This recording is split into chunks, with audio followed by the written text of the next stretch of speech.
নব দুই বাজিলে বাজিব তথাপিতো আমি নব বিহু এৰা নহব নব এক বাজিলে বাজিব নব দুই বাজিলে বাজিব নব এক বাজিলে বাজিব নব দুই বাজিলে বাজিব নব কুটুম খাটাং শুনিছো নব বাকাশ ফুলা গম পাইছো নব কুটুম খাটাং শুনিছো নব বাকাশ ফুলা গম পাইছো নব আমাকেনো গামোচা দিব কি জানি নব আমাকেনো গামোচা দিব কি জানি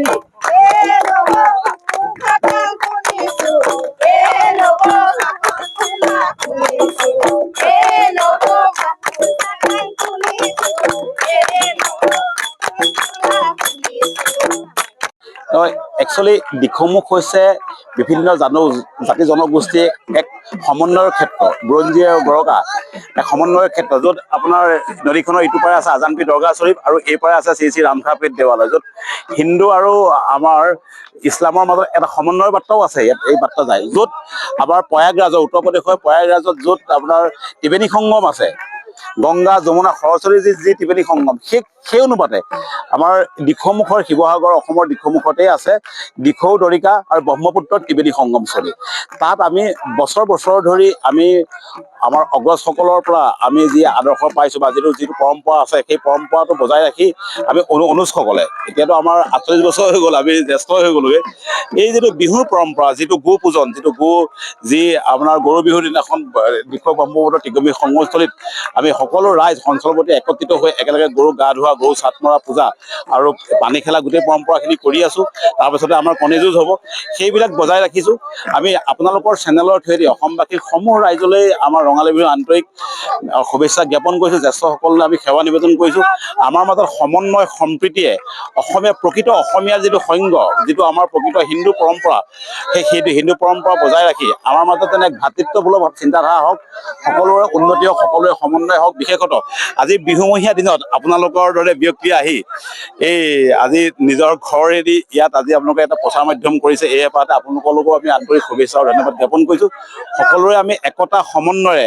বৰ অসম গঢ়িব লাগিব আমাৰ মাজত সমন্বয় থাকিব লাগিব ৰাজনীতিৰ এটা বেলেগ কথা জাতিগত কথা এটা সম্প্ৰদায়ৰ কথাটো এটা বেলেগ ধৰ্ম এটা বেলেগ কথা কিন্তু আমি অসমীয়া বুলি ক'লে আমি প্ৰকৃত অসমীয়া সংজ্ঞা বুলি ক'লে আমাৰ যিটো ঐতিহ্য যিটো আমাৰ পৰম্পৰা সেই পৰম্পৰাখিনি আমি জীয়াই ৰাখি আধুনিকতাৰ লগত মিলিও যাব লাগিব আৰু লগতে আমাৰ নতুন প্ৰজন্মক অসমীয়াৰ যিটো সংজ্ঞা অসমীয়া সাহিত্য সংস্কৃতি বা যিটো বিহু পৰম্পৰা সেই বস্তুবিলাকো নতুন প্ৰজন্মক আমি সেইখিনি আমি আদৰ্শ দেখাব লাগিব ধন্যবাদ দিখৌ দৰিকা ব্ৰহ্মপুত্ৰ ত্ৰিবেণী সংগম দিখৌমুখ বিভিন্ন জাতি জনগোষ্ঠীৰ সমন্বয়ত এই অঞ্চল তৈয়াৰ হৈছে আৰু ইয়াত আছে আমাৰ ঠাইতে ৰামখাপীঠ ইপাৰত আপুনি দেখিছে আজানপীৰ দৰগাহ এই যিটো সমন্বয়ৰ কঠীয়াতলী এই দিখৌমুখ দেওঘৰীয়াস্থিত এই অঞ্চলৰ পৰা আমি দুৰন্ত তৰুণ বহাগৰ এই গৰু বিহুৰ দিনা আমি শ বছৰ ধৰি আন্তৰিকতাৰে উলহ মালহেৰে আমি সকলো একত্ৰিত হৈ আমি এই দেওঘৰীয়া আমাৰ ব্ৰহ্মপুত্ৰৰ পাৰত আমি গৰু চাট মাৰি আহিছোঁ আৰু ইয়াৰ জৰিয়তে আমি এটা বাৰ্তা দিব বিচাৰিছোঁ যে আমাৰ